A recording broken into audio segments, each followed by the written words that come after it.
As I see more card reviews, we've got absolutely bonkers cards to talk about in this video. Big shout out to Mushy Report for putting all of this together. And big shout out to Card Market, who sponsored today's video. It's the best place to buy your singles online in Europe. Bellwether up first. Got the translation, don't worry. Or Mushy Report have it for me. Fear always works. During your turn, whenever a card is put into your inkwell, chosen opposing character gains Reckless during their next turn. So whenever you ink with this on the board, you can give something Reckless. That is pretty good. So obviously you could play Bellwether on turn 3, and then on turn 4, ink something, give something Reckless. Alternatively, you could be playing this in a Sapphire Emerald deck, and you could then be, if you ink twice in a turn, you can give 2 things Reckless. And I think that is the obvious place this card could pop off in a big way. We know from Lyle that giving characters Reckless is very, very powerful. And if you're inking a lot, I think that could be great. If you look at the Emerald Sapphire decks doing the rounds recently, we do see a lot of cards, things like John Silver in there, which gives Reckless when played and when questing. Dr. Facilier stops things questing. The Emerald Sapphire deck really could do with a card like this, which can give Reckless multiple times over multiple turns. But also, you can give 2 or 3 things Reckless in a single turn, and then again the next turn. So I think Bellwether is really, really interesting. It is uninkable. It only quests for 1. But I like the look of the card quite a lot. I think it's going to be a really interesting one, which will see competitive play in the right deck. It's certainly not going to be a card you play in every Emerald deck, that's for sure. But I like the look of the card a lot, particularly in Emerald and Sapphire. So Bellwether gets a big thumbs up from me. Really excited for this card. It looks like a lot of fun. Next we have a Genie card. I've also got translation. It's a 4-cost, uninkable, 2/4 stat line, which quests for 2. It's got evasive. And the ability on this Genie Wish Fulfilled is what happens now when you play this character, draw a card. So what happens now is you draw a card. Very comparable to Rabbit and comparable to Bruni from set 5. Kind of like a middle ground between Rabbit and Bruni. Bruni hasn't seen any competitive play as of yet, even though it's a card I like the look of quite a bit. Bruni is evasive, also quest for 2 with a 2/2 stat line, but it draws when banished. Genie's uninkable. It gets 2 extra strength. 2 extra willpower. But draws also when you play it. I think drawing when you play it is better than when banished, for sure. You just get that extra card a little bit sooner. And also there is the potential still to bounce Genie back and replay it to draw another card. Obviously not going to be as good as bouncing a Rabbit. But the thing is with a Rabbit is great. It can just feel very slow in some decks. Some decks you really want to be a lot more speedy. And the Rabbit can really slow you down as an uninkable card. And the Genie is very speedy. Draws you a card, can deal with Diablo, in fact can deal with a couple of Diablos, can quest for 2, it can sing lots of good songs. I think it's a really, really good card, and I think it's absolutely going to see competitive play in the right deck. Do you play Genie and Rabbit together? Probably not. Maybe you could play like 4 Rabbits and 1 Genie, for example. I don't think that's too much of a stretch to imagine a world where that might happen. But I like the card quite a bit. I think it's a good option to ramp into as well, so maybe for a Sapphire Amethyst deck, it would be really nice to see a few more of these decks which are close to being good, like Sapphire Amethyst become a little bit better, and I definitely think this is the kind of card which could make that deck a bit better. You go Tipo or 1 jump on 2, and then this on 3. Pretty speedy. So I'm interested in this card. I like it quite a bit. Speaking of cards I like quite a bit in Sapphire Amethyst, we've got Hades, a 6-cost uninkable, also a rare, 3/4 stat line, which quests for 3, and the ability of Hades, ruler of the underworld, is Soul Collector. Whenever one of your other characters is banished during the opponent's turn, gain 2 lore. So that's not going to work when you banish cards in your own turn. So Magic Broom and Chernobogs aren't going to be giving your Hades a bunch of extra lore. But what that does mean is if your opponent be prepared your board, if you have 2 cards down on the board and a Hades, you're going to gain 4 lore from that be prepared. It doesn't count itself Hades, but it does count those other characters. So I think this has a lot of potential in decks which don't have maybe that little bit of control of, protecting yourself from board clears with things like Pete, things like Ursula, discard. So decks like Amethyst Sapphire, decks like maybe even Amethyst Ruby could make use of such a card. It quests for 3 itself. It does get banished by Madame Medusa, which I know people in the comments are going to write. So there you go. You don't have to say it anymore. I've said it for you. But I think the card's very good. I like the look of it quite a lot. I definitely think you want to get this down a little bit before turn 6. So again, Sapphire Amethyst seems to be a good option for this Hades card, which I like the look of a lot. If it sticks around and quests for 3, I think you're really, really happy. Having said that, if it quests, it's probably going to be banished and then your other characters. So it's definitely... It might not be as good as it looks, but I think in the right deck, it's got a lot of potential. We've got a Butler now. I don't have the translation for this one, but it has Ward and it quests for 2. The 4 cost in Emerald, 3/3, quest for 2. If you compare it to something like Grammatala in Sapphire, same stat line, this quest for 1 more, but instead of drawing you a card, it has Ward. Ward is definitely not something to smirk at. There's also not many characters in the game which have more than 2 strength and Ward. I think Ariel is one of the very few in Sapphire, so this card is very good against the legendary Sisu, because it cannot be ice blocked thanks to its Ward, and it quests for 2.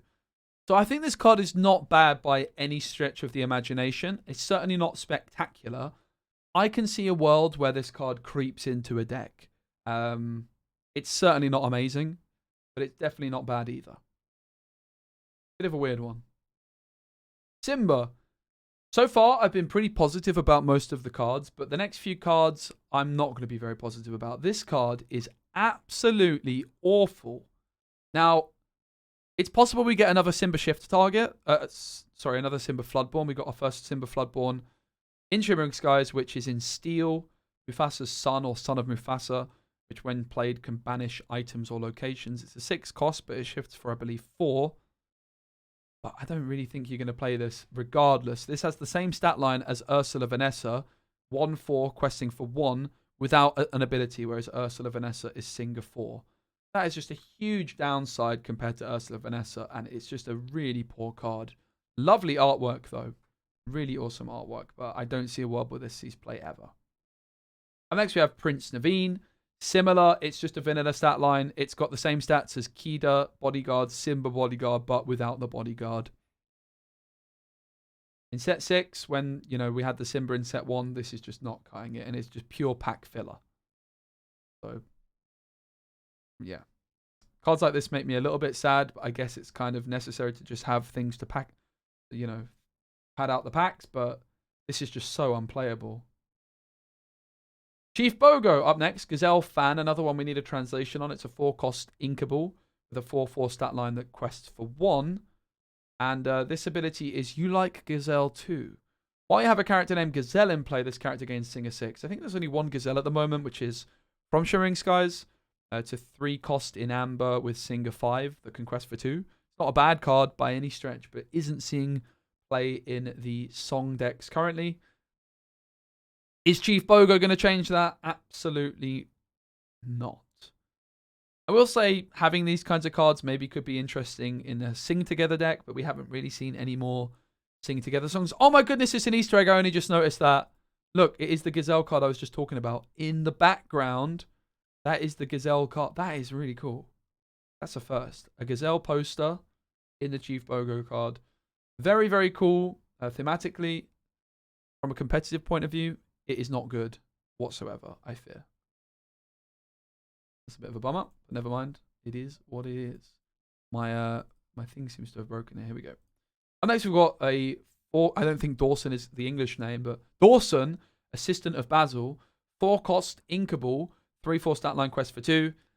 Again, vanilla stat line. Some vanilla stat line cards are good. I don't think this is really one of them.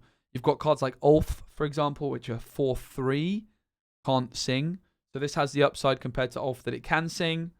3/4 stat line is definitely not terrible, but I think there's better 4-cost cards. I'm sure you can agree. Next we have Helping Hand. This is one I do like. I think I'm interested in this card. So it's a 1-cost uninkable action. So as soon as you see a 1-cost inkable action, if it doesn't say the word draw on it, the card is probably unplayable. But this card does say draw. So it's important to remember that Sapphire has an abundance of other 1-cost actions which can draw you cards. You've got Develop Your Brain, which looks at the top 2. One goes into hand, one goes onto the bottom. Now, Develop Your Brain isn't technically drawing you a card. It's adding a card to hand. So Helping Hand is, for example, triggering your opponent's Diablo. It's also getting you 1 lore if you're playing Jafar in Sapphire Amethyst, which I doubt you're doing, but maybe one day. But what this card does is it gives support to a chosen character of yours. And Sapphire also does have a lot of cards which are kind of trying to have some kind of all-in support deck. You've got like a Hey, or no, it's like an Olaf, which is like a mega support card, which I think gives basically support to all your other cards or something like that. There's like an Alice in Wonderland, which is, if it has enough strength, can quest for a bunch. There's also like the Great Illuminary, which support cards gain some extra stats there. Most of those cards are pretty lackluster, but maybe there just isn't enough support for them. But Helping Hand, just in general, even outside of that all-in support deck, is a card which interests me. I think support is a pretty powerful keyword. A lot of the time, the problem with support is cards which have the support word written on them have lackluster stats elsewhere because of that. Because support is an inherently pretty powerful keyword. So being able to give any card of your choice support, I actually think is pretty good. Like imagine you just give your Flaversham support with this. You have 1 ink, you give your Flaversham support, and your Flaversham quests draws you a couple of cards.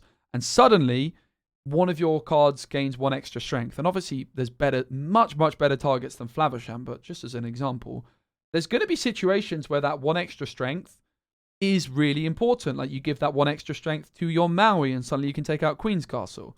Like that is a big deal.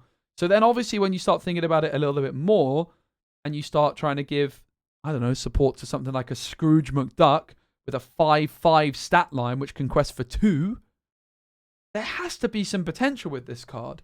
I like it quite a lot. I think this card might be good. I like it quite a lot. It is uninkable though, so you need to be careful. But you're also playing Sapphire with a Fishbone Quill, so I think this one's got a lot of potential. Keep your eye on this card. Up next we have a card which doesn't have any potential, which is the Mystical Tree, Mama Odie's House. Now, Ravensburger could print 10 Mama Odie cards in this set, and they could all be really good, and I still think this card would be bad. So I have no hope for this one. 2 cost location, costs 1 to move there, 7 willpower, doesn't gain you any lore. And the ability is ironically called Not Bad, because I would disagree. I would say it, in fact, is bad. At the start of your turn, you may move 1 damage counter from chosen character here to chosen opposing character. So moving 1 damage counter, not exactly spectacular, but not only that, you need to have a damage character at the Mystical Tree at the start of your turn. Like, that is so many different variables you need. You need the Mystical Tree to be on the board. Firstly, you need to put Mystical Tree in your deck, which why are you doing that? Secondly, you need to have it sticking around on the board. You need to then have a damage character, and that damage character needs to be in the Mystical Tree, and then you need to have something to move a damage counter onto that actually matters. So that is pretty bad. But obviously, if the rest of the location is good, that could be like a nice upside, which comes up once every 10 games. But the other part of the ability is at the start of your turn, if you have a character named Mama Odie here, gain 1 lore. So obviously, ideally, you're having a damaged Mama Odie character in the Mystical Tree. And then this is a location which gains you a lore. And you can move a damage counter from Mama Odie to something else. So if there's some kind of like Ruby Mama Odie card which damages itself or something like this, or like a Sapphire Mama Odie card which damages itself, and maybe you could play like some kind of Grandpappy deck. Maybe. But sadly, I think this one is pants. Mickey Mouse Courageous Sailor. We do have 1 more card after this, and it's a spicy one. This is a 3-cost Inkable in Ruby with a 2/4 stat line, which quests for 1 solid ground while this character is at a location. He gets +2.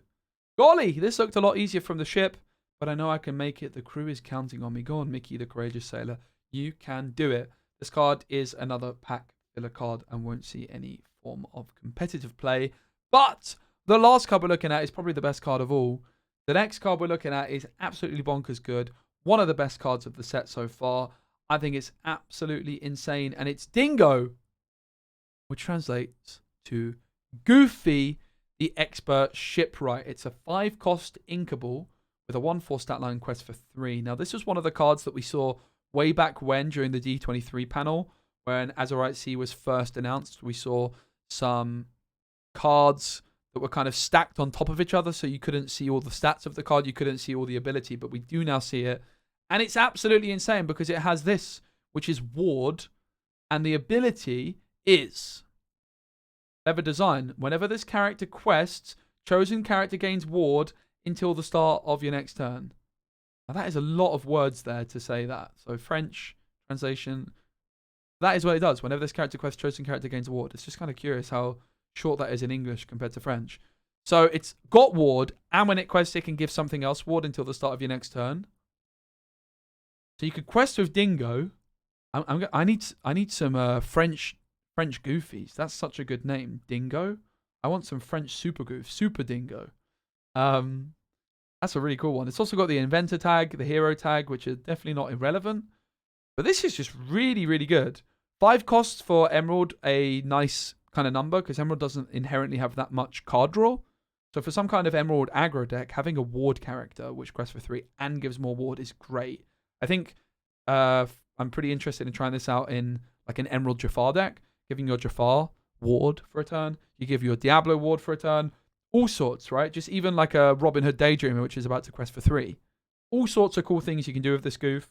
I think it's absolutely tremendous. It does get taken out by Sisu, which I think is important, the legendary one. But this card looks very, very good indeed. We know how powerful ward is. And this quest for 3. 3 is a lot on turn 5. So I like this card a lot. I like a lot of the cards a lot. There's a lot of pack filler in this one as well. Hope you guys enjoyed the video. If you did and watched this far, give it a like. What's your favorite card from these set of reveals?